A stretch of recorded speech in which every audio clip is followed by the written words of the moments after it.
Hola, amantes de la paja. Hoy traemos al canal el primer vídeo de teorías de coalición por petición de un amante de la paja en los comentarios. ¿Qué pasaría si Jerai no hubiese ido a coalición? La verdad es que podría terminar el vídeo ahora mismo, porque Jerai es el personaje más irrelevante de coalición. Ajajajajaja, por una vez estoy de acuerdo con el pendejo de mi sobrino Mateo, cuando dijo: ¡Jerai me la pela!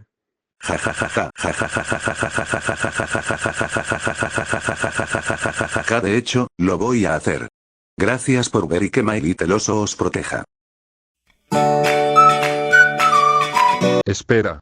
No puedes terminar así el video. What the fuck, ¿y este quién poronga es? Soy el ángel de la guardia de Jerai. Vengo para enseñaros de una vez por todas que Jerai sí que es importante, aunque no lo parezca. Por eso vamos a ver cómo sería la historia de Coalición si Jerai nunca hubiese viajado al planeta Coalición. La tengo aquí escrita. Empieza a leer y vamos comentando. Maldito viejo. En fin, vamos allá, ahora de verdad. ¿Qué pasaría si Jerai no hubiese ido a coalición? Esta historia empezaría como la historia normal de coalición, no me sorprende, Jerai no hizo nada, con Mateo y compañía escapando de la cárcel y viajando hasta Texas a escondidas para robar un cohete de Elon Musk y huir de la Tierra. Sería entonces cuando las cosas empezarían a cambiar, porque de camino a la cabina del cohete Mateo empezaría a repasar mentalmente el grupo que iba a subir al cohete para asegurarse de que ninguno de ellos pudiese ocasionar problemas al grupo una vez en su nuevo planeta. Todos los que habían escapado de la cárcel eran buenos amigos. Nunca se habían delatado, se habían ayudado unos a otros en las peleas entre reclusos, siempre se defendían de los guardias y nunca dejaban que nadie se aprovechara de ellos cuando se les caía el jabón si no querían. Todos menos uno. Jerai no pertenecía a su grupo en la cárcel, porque no le importaba a nadie. Incluso los guardias ignoraban a Jerai, tanto es así que un día, después de una discusión con Mateo, se coló en la celda de este por la noche sin que nadie se enterase, o tal vez sí se enteraron pero nadie le dio importancia, y al día siguiente Mateo no se podía sentar, aunque no sabía por qué. Después de esta reflexión, Mateo entraría en el cohete el último y daría un empujón a Jerai para tirarlo al suelo y cerrar la escotilla antes de que pudiera entrar. ¡Jerai me la pela! Jerai golpearía la escotilla pidiendo entrar, pero Mateo se quedaría mirándolo a los ojos con maldad y saboreando su acción mientras el puente se separaba y el cohete despegaba. Ya en el aire, Mateo se volvería hacia sus compañeros, que mirarían horrorizados a su amigo al saber que había condenado a Jerai a un futuro horrible que ellos trataban de evitar con su vida hacia las estrellas. Para no tener que justificar su acción, Mateo diría su famosa frase: ¡Jerai me la pela! Logrando que sus compañeros no diesen importancia a su acción y el viaje siguiera con normalidad. Entonces esta es la única diferencia. Jerai se queda en la Tierra y todo sigue con normalidad. Sigue leyendo, Mateo. Ahora verás lo importante que fue Jerai para la historia de Coalición. Entonces prosigamos, aunque dudo mucho que vaya a cambiar algo. Espero equivocarme y no estar perdiendo el tiempo con esto. Gracias a no tener que cargar con el peso de Jerai, el cohete que llevaba a Mateo y compañía tendría combustible suficiente para aterrizar en el planeta Coalición como estaba planeado, en lugar de estrellarse haciendo que todos perdieran la memoria. Joder, primera ventaja de no tener a Jerai. Al igual que en la serie original, los Coalitions empezarían a asentarse en su nuevo planeta y a construir su civilización ayudando a los colonos humanos que poblaban el planeta antes que ellos y que habían llegado en otras misiones con el objetivo de establecerse en coalición. Sin embargo, a diferencia de la historia original, aquí los Coalitions desarrollarían más rápidamente su civilización, gracias a que las mejores mentes del planeta, lideradas por Bass, estudiarían la tecnología de la nave en la que habían llegado, permitiendo así lograr avances tecnológicos mucho más rápido que en la línea temporal original, replicando lo que tenía la nave y creando cosas nuevas en pocos meses, logrando un crecimiento exponencial en el desarrollo del planeta. De momento todo son ventajas por no tener a Jerai, no creo que esta fuese tu intención, viejo pendejo.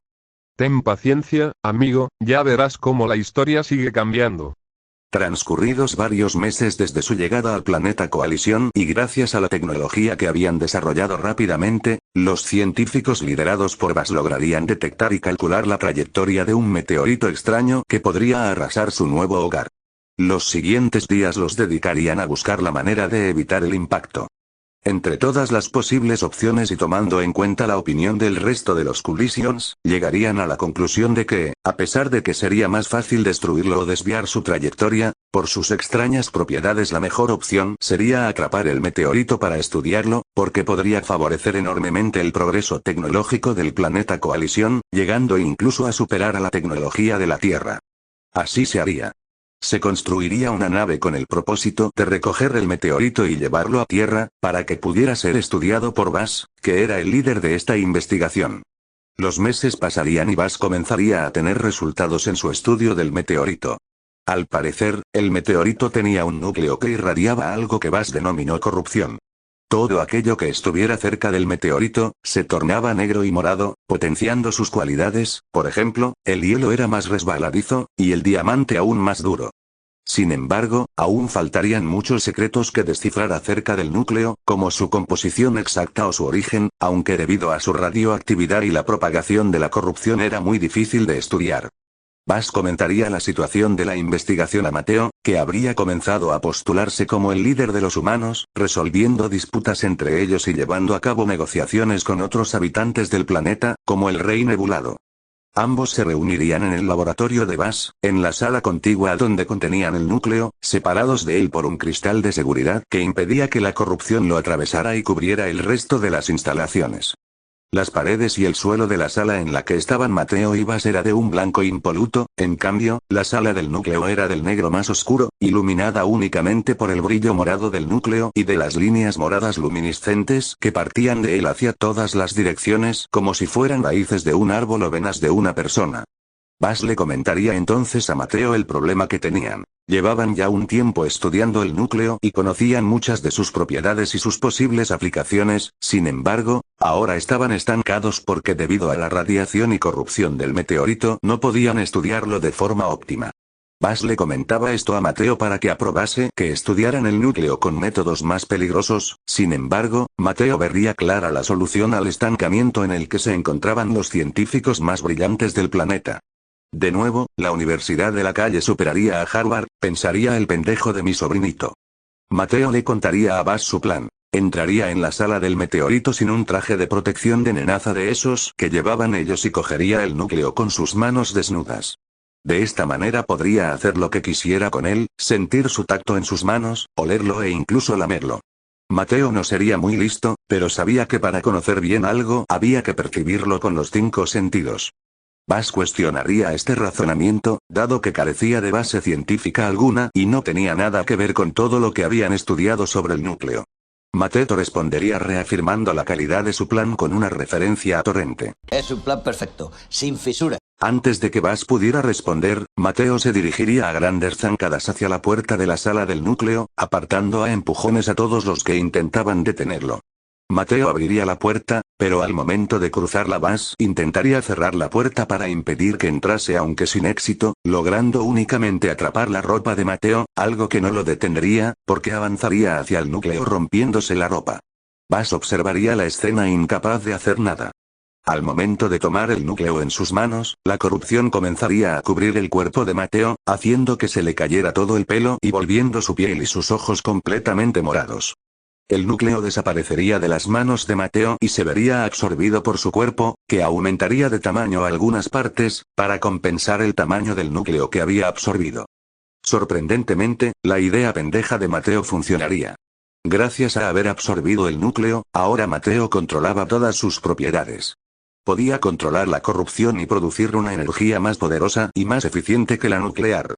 Gracias a su nuevo poder, Mateo se convertiría en el gobernante absoluto del planeta Coalición, logrando que la civilización y la tecnología avanzasen a un ritmo aún mayor, logrado en cuestión de meses un nivel de desarrollo similar al de la Tierra. El desarrollo sería tan grande que incluso Eric, uno de los Coalitions, montaría un puticlub restaurante que ganaría popularidad rápidamente y recibiría el nombre de El Árbol. Joder, entonces me estás diciendo que si Jerai no hubiese ido a Coalición todo habría ido mejor. No, ten paciencia. Sé que en un principio puede parecer que todo es mejor sin Jerai, pero todavía falta mucho por ver y lo que ahora parece una utopía puede volverse un infierno. Está bien, seguiremos, pero de momento parece que todo va a ir bien y al final te acordarás de que esto era para que Jerai pareciese importante y todos morirán porque sí. No te preocupes, no va a ser así, pero tienes que esperar un poco. Ya verás cómo merece la pena. El planeta Coalición seguiría avanzando bajo el gobierno de Mateo. Tanto que llamaría la atención de la raza de los Akes, que esta vez no los verían como un planeta más en sus viajes, sino como un posible aliado o enemigo poderoso. El rey Visa no necesitaría infiltrarse como esclavo para conocer el poder de la civilización humana de Coalición, en cambio, se presentaría ante Mateo Gea, el gobernante de aquel planeta en son de paz, como Visa, el rey de los Akes. Mateo estaría delante de él mientras contaba la historia de su raza y sus viajes por el universo, sin embargo, habría dejado de escuchar después de que se presentase, porque algo había comenzado a aflorar en su interior. No sabía qué era, pero sentía un profundo odio que aumentaba cuanto más tiempo pasaba en aquella sala escuchando a Lake hablar. Mateo le diría a Visa que debía tomarse un tiempo para reflexionar acerca de su primer contacto con una raza alienígena. Mateo pasaría la noche en vela pensando qué era lo que sentía cuando estaba hablando con Visa, pero no era capaz de darle un nombre. Hasta que le dio sed y llamó a uno de sus esclavos para que le trajese un vaso de agua. En el momento que aquel esclavo entró por la puerta algo hizo clic en la cabeza del soberano. Racismo. Eso era. Lo que Mateo sentía hacia Visa era racismo. Un profundo racismo mucho mayor al que había sentido en la Tierra hacia cualquier humano, ni siquiera hacia los negros, los chinos o los pelirrojos. La existencia de una raza alienígena le producía una inmensa repugnancia en lo más profundo de su ser. Le daba asco solo pensar que existía más vida inteligente que la humana. Rápidamente Mateo se vestiría y saldría corriendo al Arbul, donde encontraría, como de costumbre, a todos los Coalitions haciendo rico a Eric. Allí congregaría a todos los clientes para exponer su decisión. El planeta Coalición declararía la guerra a los Akes y a toda civilización alienígena que encontrasen. Sería la primera guerra a gran escala que afrontarían como planeta, aunque ya habían tenido otros conflictos a pequeña escala, y debían organizar un ejército en una sola noche para atacar por sorpresa a Visa. Eric enviaría a algunos de sus empleados a despertar a la gente que no estaba allí para pedirles unirse a la causa o aportar armas para los soldados, y ofrecería su local como cuartel general para la conspiración. Mateo sabía que necesitaba a alguien más para liderar a sus tropas en el fragor de la batalla, por lo que pediría un voluntario para ser su general. El único que se ofrecería sería Artalón, uno de los más fuertes y más diestros en el combate de todo el planeta, además tenía una familia y un hijo nacido en el planeta, aunque esto no impedía que estuviera dispuesto a dar su vida por la causa, sino que era un signo de su madurez mental y su organización. Pasadas 2 horas el Arbul se habría llenado de gente dispuesta a luchar por su planeta y por su especie, todos tenían ya equipamiento militar y habían sido asignados al escuadrón de Mateo o al de Artalón, mientras repasaban el plan de batalla una última vez. El rey ya que volvería a ver a Mateo para saber qué había decidido sobre la relación entre sus especies.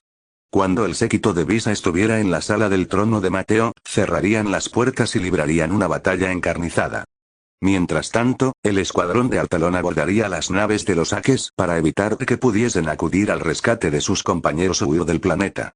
Mateo había dado órdenes de capturar a tantos Akes como fuera posible con la posibilidad de usarlos como mano de obra esclava o incluso carne de cañón para sus futuras guerras en mente. Además Eric había pedido que le llevasen algún Ake para trabajar en el Arbul y que lo pudiesen disfrutar todos.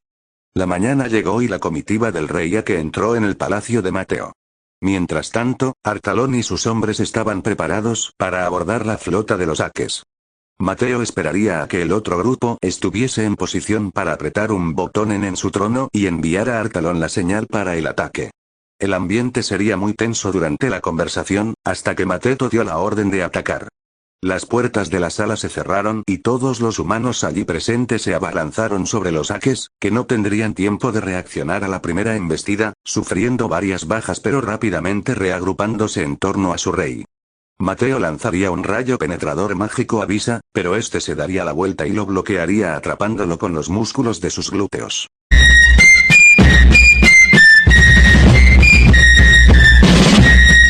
Acto seguido aprovecharía la energía corrupta de Mateo para golpear el suelo causando un terremoto.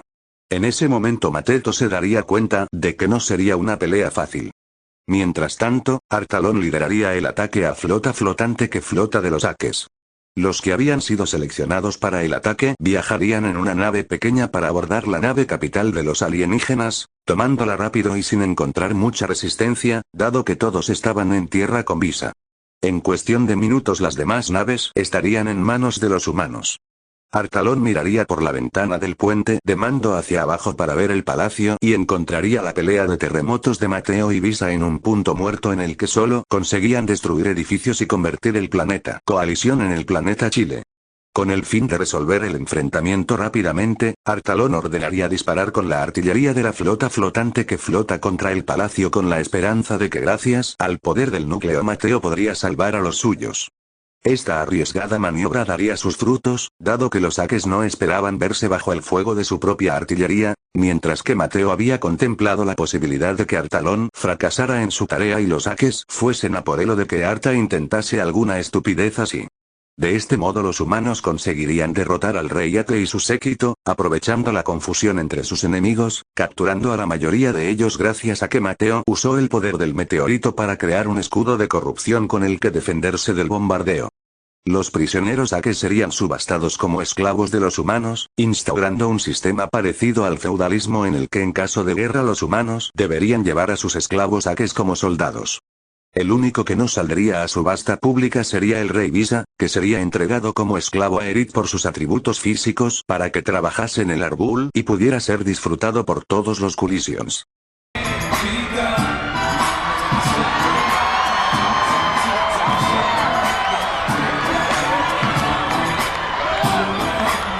Vale, ahora veo cómo se están torciendo las cosas sin Jerai. Mateo se está volviendo más racista. ¿Lo ves? Te dije que merecía la pena esperar. Y no me agrada la idea de que Visa trabaje como esclavo en el árbol. En todo caso se merecería un sueldo. Sigamos con la historia. Me está empezando a interesar y todavía no sabemos qué le pasó a Jerai en la Tierra. Los meses seguirían pasando en el planeta Coalición y los humanos continuarían su campaña contra los Akes, ahora descabezados tras perder a su rey, hasta hacerse con todos los planetas controlados por estos. Esta rápida expansión se daría a conocer por el universo, extendiendo a otras especies el miedo a ser invadidas por los humanos del planeta Coalición. Las noticias volarían y terminarían llegando a oídos del general de la raza de los sujetos. El nombre de los sujetos era conocido por todas las especies que conocían el transporte interestelar, pues su imperio, con capital en el planeta Umbra, era el más extenso de todo el universo y gobernaban millones de planetas bajo una dictadura militar que mantenía a otras especies subordinadas ofreciéndoles pan y circo, a cambio de establecerse en sus planetas para multiplicarse y desarrollar su ciencia. El general sujeto decidiría enviar a uno de sus comandantes, a enfrentar a los Coalitions con su flota y sus legiones, ya que todavía los de Mateo resultaban insignificantes a comparación del gran ejército de Umbra. El primer contacto entre sujetos y Coalitions se daría durante el viaje de un cargamento entre el planeta Ake y el planeta Coalición, cuando la flota del comandante destruiría el cargamento para cortar los suministros de sus enemigos y hacer que las noticias llegasen necesariamente a sus enemigos. No obstante, permanecerían ocultos por el momento, destruyendo transportes de suministros para sembrar el caos en sus enemigos antes de atacar directamente para evitar sufrir el menor número de bajas posible. El plan del comandante sujeto daría sus frutos, pues la escasez de productos procedentes de otros planetas se haría notar en el planeta Coalición, enfadando a Mateo por la incompetencia de sus súbditos, que desconocían por qué no llegaban los cargamentos. El sumo culón reuniría a sus generales y sus científicos para resolver esta crisis, porque alguien estaba destruyendo sus naves, sin embargo, no podían simplemente enviar a sus fuerzas a combatirlos, pues parecía como si un fantasma estuviese atacando sus cargueros, dado que nunca dejaban supervivientes y nadie había presenciado los ataques desde fuera.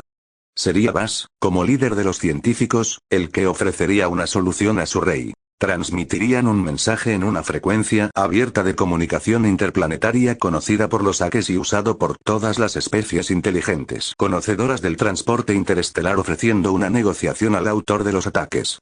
Terminada la reunión, Bass se acercaría a Mateto para comentarle el último descubrimiento de su equipo de investigadores. Entre las muchas criaturas que poblaban el planeta Coalición, habían encontrado una que no se parecía a nada que hubieran visto antes. Se trataba de una bestia de 3 cabezas con el aspecto de un esqueleto humano sin extremidades, solo la columna y la caja torácica. Aquel ser flotaba sin tener aparentemente alas o patas y lanzaba proyectiles explosivos que acababan con toda la vida a su paso, pudriendo todo lo que no destruían. Bass y su equipo habían decidido probar una de sus últimas invenciones en aquel monstruo, una máquina capaz de extraer el alma de un ser vivo, pues creían que con ella podían darle algunas de las capacidades de dicho ser, como respirar bajo el agua con la de un pez o volar con la de un ave.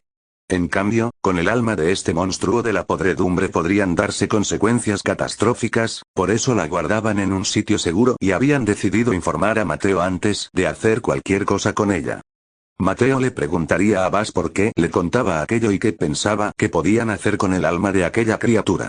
Bass le respondería con cierto temor en su voz que una persona normal podría desarrollar las mismas capacidades para levitar y disparar aquellos temibles proyectiles. Sin embargo, no harían eso, porque cabía la posibilidad de que Mateo, gracias al poder del núcleo, pudiese volverse mucho más poderoso. No obstante, era arriesgado, porque no todos los experimentos que habían llevado a cabo tenían resultados favorables, terminando algunos con la muerte. Por lo tanto, Bass le diría a Mateo que solo debía utilizarlo en caso de necesidad en una guerra a gran escala en la que todo el planeta corriese peligro.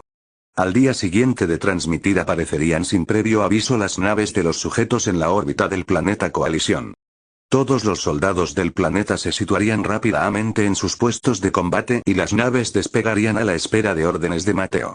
Evidentemente, el odio de Mateo hacia las razas alienígenas se extendería también hacia los sujetos de modo que ordenaría atacar con todas sus fuerzas sin molestarse por conocer los intereses de los que habían llegado a su planeta. El primer contacto lo habían hecho ellos y habían decidido elegir la violencia.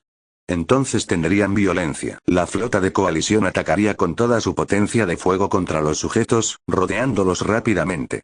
Sin embargo, a pesar de verse superados en número, los de Ur tenían una potencia de fuego mucho mayor, además de mejores estrategias gracias a su extensa experiencia en combate espacial, gracias a las cuales pudieron situarse en una posición más favorable, en la que no solo no estaban rodeados, sino que eran los Coalitions los que se encontraban en desventaja. Ninguno de los Coalitions entendió realmente aquel movimiento de los sujetos, ni los generales humanos, ni los Akes, ni los mayores fans de Star Wars y Star Trek del planeta. La maniobra ordenada por Ur sería devastadora para la posición de los Coalitions, que ahora estaban rodeados por sus enemigos a pesar de sus números y no podían usar su artillería tierra-aire porque sus naves se encontraban en medio de la trayectoria de tiro. Los sujetos abrieron fuego contra las naves Coalitions, destruyendo varias para igualar sus números, obligando al resto a romper la formación, perdiendo la ventaja estratégica y poniendo a los Coalitions contra las cuerdas al no tener un plan de batalla y haber roto completamente la formación. Ahora, desorganizados, la moral empezaría a decaer entre la fuerza espacial, restándoles únicamente la esperanza de que desde el planeta encontrasen una solución. La maniobra de Ur fue tan confusa para los Coalitions que nadie se dio cuenta de un detalle. Una de las naves lanzó 2 cápsulas al planeta con el tamaño suficiente para llevar a una persona muy alta y ancha dentro. Estas 2 cápsulas se estrellarían en el planeta a varios kilómetros de la capital, abriéndose pasados unos minutos y revelando que en su interior cada una albergaba a un sujeto de élite. Los sujetos de élite eran los mejores soldados del ejército sujeto, destacaban por su forma antropomórfica, su elevada estatura y su enorme musculatura, de modo que si el granjero de Dragon Ball Z hubiese estado allí, habría visto a 2 culturistas de 2 metros con cara de rombo salir de 2 supositorios caídos del cielo. Estos 2 sujetos de élite eran Eche y Bionic, ambos eran conocidos a lo largo y ancho del universo por haber conquistado numerosos planetas ellos 2 solos a las órdenes de su comandante y no tenían pensado que Coalición fuera una excepción. Ambos sujetos de élite avanzarían hacia la capital del planeta con paso firme y sin prisa, estaban seguros de su victoria y preferían que el miedo creciese entre sus enemigos al verlos acercarse lentamente, preparándose para su inevitable derrota. Al ver a los sujetos acercarse a lo lejos, Mateo ordenaría a Arta reunir rápidamente al ejército de tierra para interceptarlos antes de llegar a la ciudad. La columna de Arta estaría compuesta por algunos de los mejores guerreros humanos y sus esclavos Akes. Además, al mando de los Akes se encontraba Avisa, quien a pesar de su trabajo en el Arbul seguía siendo un símbolo para su raza por todo lo que había hecho por ellos en el pasado. Debido al poco tiempo de preparación, Arta no había logrado reunir un número muy grande de soldados, sin embargo, esperaban que fuesen suficientes contra los dos sujetos de élite. El ejército de los Coalitions encontraría a Eche y Bionica a varios kilómetros de la capital y se prepararían para enfrentarlos en una ardua batalla, adoptando posiciones de combate. Sin embargo, los sujetos no parecerían inmutarse a pesar de estar rodeados por enemigos, solo intercambiarían una mirada en silencio y acto seguido ocurriría algo que dejaría clara su superioridad en combate. Eche sería el primero en actuar y en un instante acabaría con un cuarto de los soldados Coalitions sin que nadie pudiera reaccionar. Los únicos que seguían dispuestos a combatir eran Artalón y Visa, que estaban dispuestos a morir por su planeta aunque no quedase nadie para combatir a su lado. Ambos se mirarían antes de entrar en combate para darse cuenta de que el otro estaba igual de dispuesto a dar su vida. Sé que somos de planetas distintos, diría Artalón a Visa, y que en el pasado fuimos enemigos y que, como la mayoría de humanos de este planeta, paso más tiempo en el Arbul viéndote que cuidando de mi familia, pero ahora debemos colaborar por nuestras razas, nuestros seres queridos y nuestro planeta. Visa no sabría qué decir para que este momento fuese épico e inspirador, por lo que simplemente asentiría y se prepararía para el combate. Aquí tendría que ir una pelea épica con música de Linkin Park de fondo, pero como no tenemos los derechos de la música ni alguien que sepa animar o dibujar una pelea a la altura, no creemos que sea digno contar la pelea sin un soporte visual adecuado. ¿Qué se supone que es esto? ¿Por qué escribiste esta mierda en vez de la pelea? Es que me daba pereza de escribir la pelea, pero si alguien que sepa dibujar o animar quiere colaborar con nosotros o Linkin Park nos quiere ceder los derechos de sus canciones, estaríamos muy agradecidos. De todos modos merece la pena pausar el vídeo ahora para irse a escuchar una canción de Linkin Park e imaginarse la pelea. Voy a seguir leyendo esta mierda porque no me puedo creer que haya alguien más pendejo que mi sobrino Mateo. La lid sería ardua tanto en tierra como en el espacio y los sujetos tendrían una posición ventajosa en ambos campos de batalla gracias al liderazgo del comandante Ur y a la superioridad de los sujetos de élite frente a Visa y Artalón, quienes, a pesar de estar plantando cara a sus enemigos, comenzarían a verse superados, sintiendo que sus fuerzas flaqueaban frente a aquellos soldados perfectos que parecían no cansarse y seguían luchando con el mismo ímpetu y la misma fuerza y velocidad que al principio del enfrentamiento. La desesperación invadiría pronto a los tripulantes de las naves Coalitions al verse claramente superados por la flota que tenían ante ellos, mas no a Visa y Arta, que a pesar de saber que no aguantarían mucho más, estarían decididos a seguir luchando hasta la muerte sin capitular porque sabían que todos en Coalición los consideraban grandes guerreros y símbolos de las hazañas bélicas del planeta y sabían que si ellos se rendían todos los que confiaban en ellos y los idolatraban como a héroes no podrían sino capitular. En cambio, aunque murieran en combate sin lograr detener a los sujetos, sabían que podrían convertirse en mártires de su causa e inspirar a todos los Coalitions a luchar por defender su planeta, logrando así hacer más de lo que ellos dos podrían haber hecho nunca en vida. Mientras tanto en el palacio, Mateo sería informado de la situación desventajosa en la que se encontraban, primero resignándose en silencio y luego cabreándose como si fuera un jugador de LOL, golpeando cosas, gritando y buscando culpables irracionalmente. Una vez recuperada la calma, Mateo pensaría en una solución racional y recordaría la conversación que tuvo con Bass. En aquel momento y a ojos de Mateo, el enfrentamiento con los sujetos sería el caso de necesidad del que su amigo había hablado, por ello la única solución posible sería usar el alma del Wither. Sería peligroso, pero Mateo tampoco es lo bastante espabilado como para encontrar una situación mejor, bastante es que no se le olvidó lo que le dijo Bass. El sexy culón rey humano iría entonces corriendo al laboratorio donde guardaban el alma del Wither, sabiendo que tenía en sus manos las vidas de muchos de los suyos y que cada segundo contaba, porque cuanto más tardase en llegar al laboratorio para llevarse el artefacto, más gente moriría a manos de los sujetos.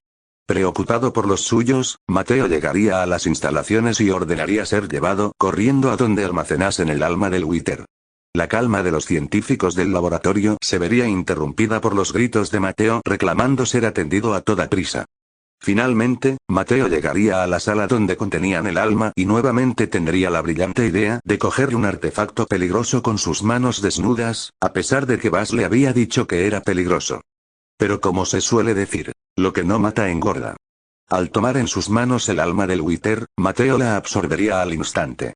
En un primer momento todo parecería permanecer igual que estaba, pero en unos pocos minutos el cuerpo de Mateo Calafeto se empezaría a descomponer e iría pasando, qué curioso, al estado gaseoso. El sexy culón Mateo perdería su forma humana y dejaría de ser sexy culón, en cambio, ahora sería una masa gaseosa oscura que comenzaría a crecer a un ritmo exagerado, escapando por todos los conductos del laboratorio.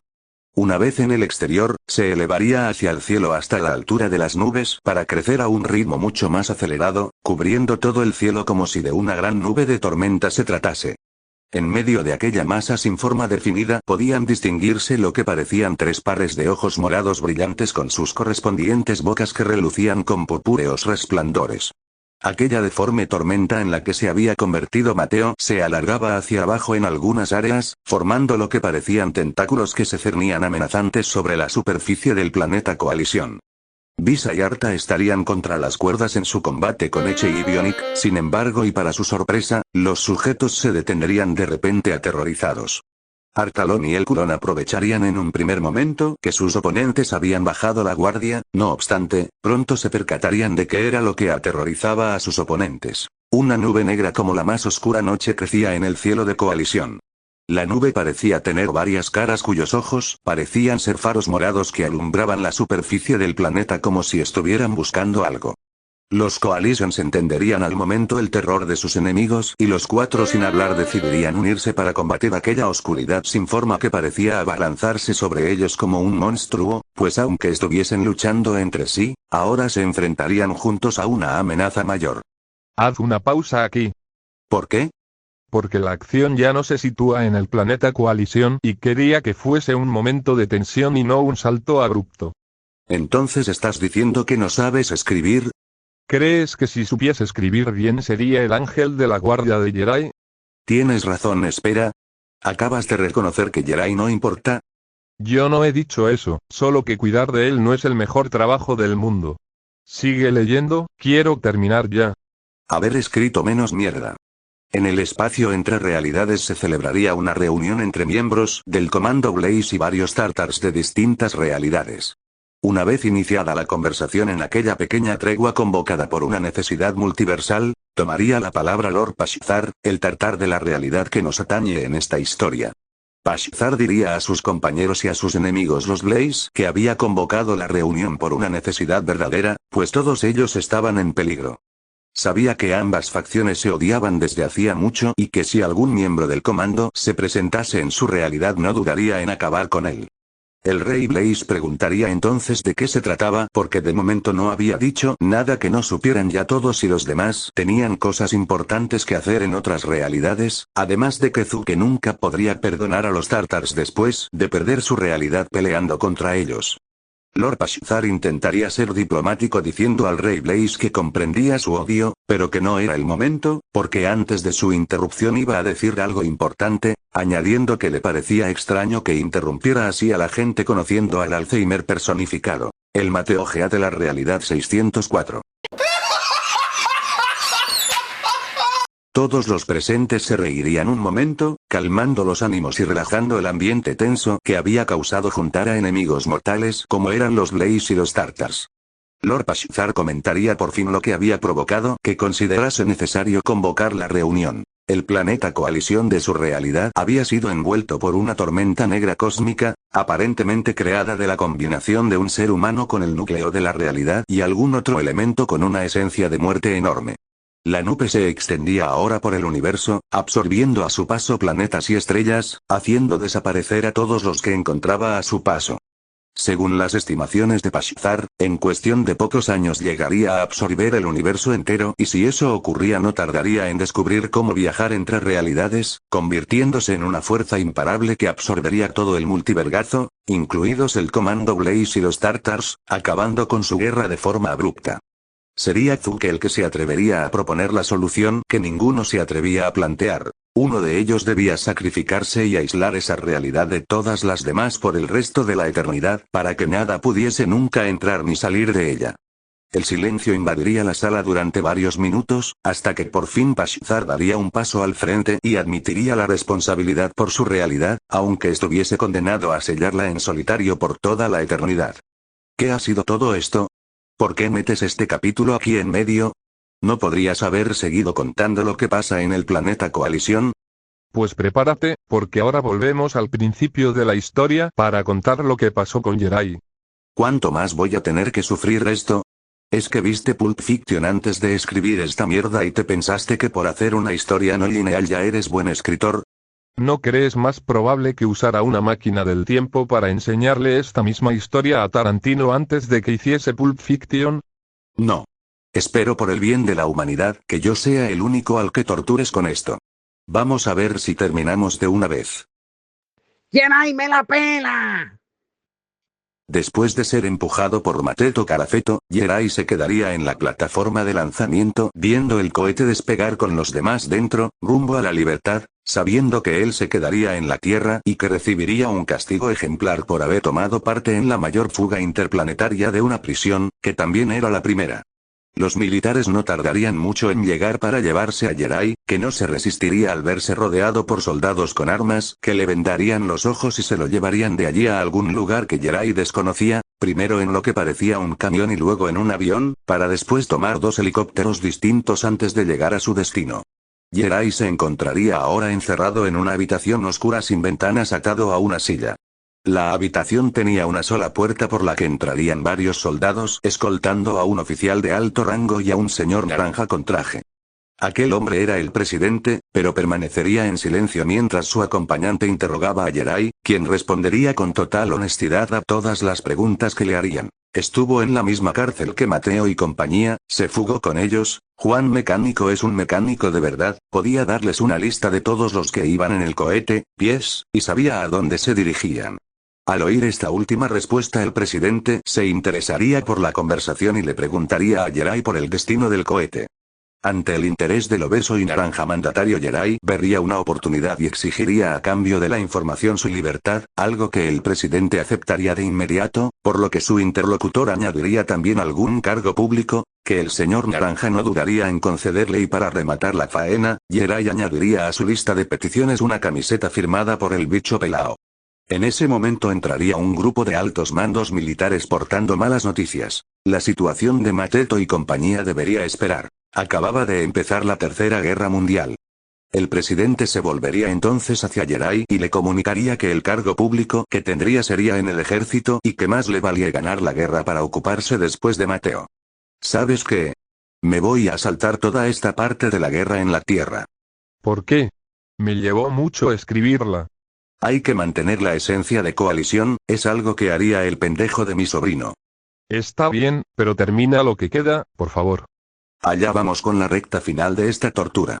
Después de una larga guerra, los humanos, ahora con un propósito común después de tantos años y con grandes avances en tecnología militar, por fin estarían listos para embarcarse en la conquista del espacio y buscar a Mateo y compañía para hacerlos pagar por escapar sin haber cumplido condena por todos sus crímenes.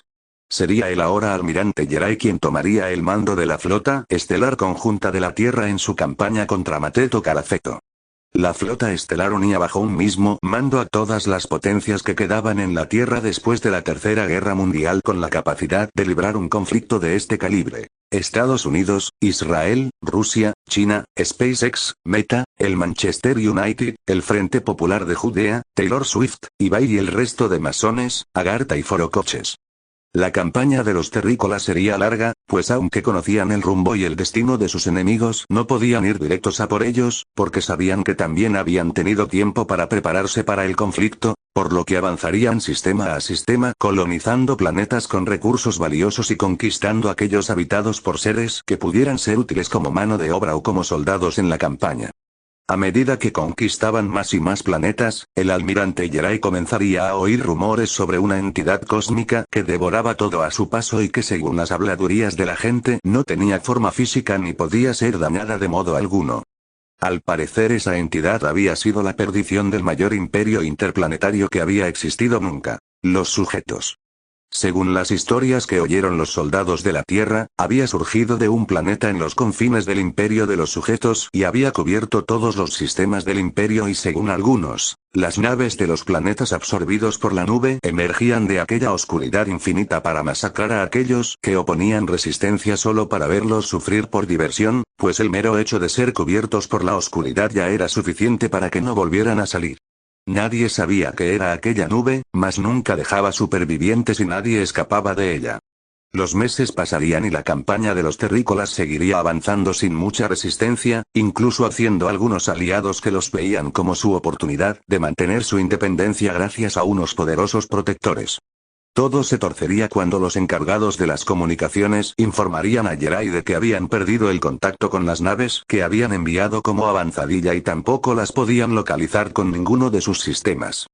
Temiendo lo peor, el almirante ordenaría a todos ir a sus puestos de combate y adoptar una formación defensiva para estar prevenidos para una emboscada. En ese momento no se oiría nada en el silencio de la inmensidad del espacio, todos los terrícolas temían que pudiera ser la entidad cósmica de la que habían oído hablar tanto, pero ninguno se atrevía a verbalizarlo ni a hacer ruido. En ese momento captarían una transmisión de radio de origen desconocido, con una voz que a Jerai le resultaría familiar. ¡Jerai me la pela! Y de inmediato verían la nube de infinita oscuridad de la que tanto habían oído hablar y una flota de naves emergiendo de ella a toda velocidad. La posición defensiva y la potencia de fuego terrícola les permitiría retrasar el primer asalto, sin embargo los números de la oscuridad eran tan elevados que Jerai y los suyos no tendrían nada que hacer, aunque aguantarían la formación más tiempo, porque el almirante ordenaría quedarse a pelear hasta el final a pesar de todavía tener escapatoria, pues sabía que si se retiraban serían masacrados en la huida por sus enemigos. La flota de los humanos aguantaría unos minutos sin sufrir bajas, cerrando filas en torno a la nave insignia con el almirante a bordo, hasta que sus enemigos concentrarían todo su fuego en un mismo punto de la formación, con intenciones de abrirse camino hasta la nave de Jerai, por lo que daría la orden de defender por ahí para seguir resistiendo. Craso error. Una pequeña nave se abriría paso a toda velocidad entre las filas de ambos bandos, ignorando la lid, para estrellarse contra la nave de Jerai quedándose enganchada como si se hubiera acoplado por la esclusa de aire. Del interior de aquella nave saldrían Artalón, Visa y Eche, quienes se abrirían camino hacia el puente de mando, asesinando despiadadamente a todos los que se encontraban en su camino. Al llegar al puente cerrarían la puerta tras de sí para asesinar en un abrir y cerrar de ojos a todos los presentes menos a Jerai, a quien confrontarían para decirle, Mateo Gea manda saludos. En el resto de la nave solo se oirían los gritos de Jerai y nadie se atrevería a abrir la compuerta sellada del puente de mando, mientras que fuera de ella solo habría silencio mientras la oscura nube lo cubría todo, porque en el espacio nadie puede oír tus gemidos. ¡Oh, sí! Con la derrota de la flota terrestre, ya nadie podría detener a la entidad cósmica en la que se había convertido Mateo, que se seguiría extendiendo para absorber todo a su paso. Nada podría detenerlo hasta llegar a los confines de la realidad, donde la realidad tridimensional terminaba y comenzaba el espacio cuatridimensional entre realidades, en un extraño espacio en el que la existencia ganaba una dimensión. Normalmente, cualquiera que llegase a este lugar podría abandonar la realidad, aunque solo aquellos lo bastante poderosos podían trascender las tres dimensiones y existir en un espacio cuatridimensional. Sin embargo, esta vez era diferente. La solución que habían encontrado en conjunto el Comando Blaze y los Tartars era el sacrificio de Lord Pashzar, que se encontraba ahora en el límite entre las 3 y las 4 dimensiones disfrazado de mimo, haciendo un muro invisible que mantendría a Mateo encerrado en su realidad para toda la eternidad, siempre y cuando Pashzar no abandonase su cometido, lo cual podría condenar a todas las demás realidades a la oscuridad absoluta del Mateo de aquella realidad. Por fin hemos terminado. Ya quería terminar con este sufrimiento, no quiero leer nada más de esto. Entonces ya has visto lo importante que es Jerai y todo lo malo que habría pasado si él no estuviese. He visto que tú te has inventado todo esto para hacerme sufrir y que te diga que Jerai es importante. Además, me he dado cuenta de algo muy valioso. ¿En serio? ¿El qué? Me he dado cuenta de que... ¡Jerai me la pela! Gracias por ver, y que Mailith el oso os proteja.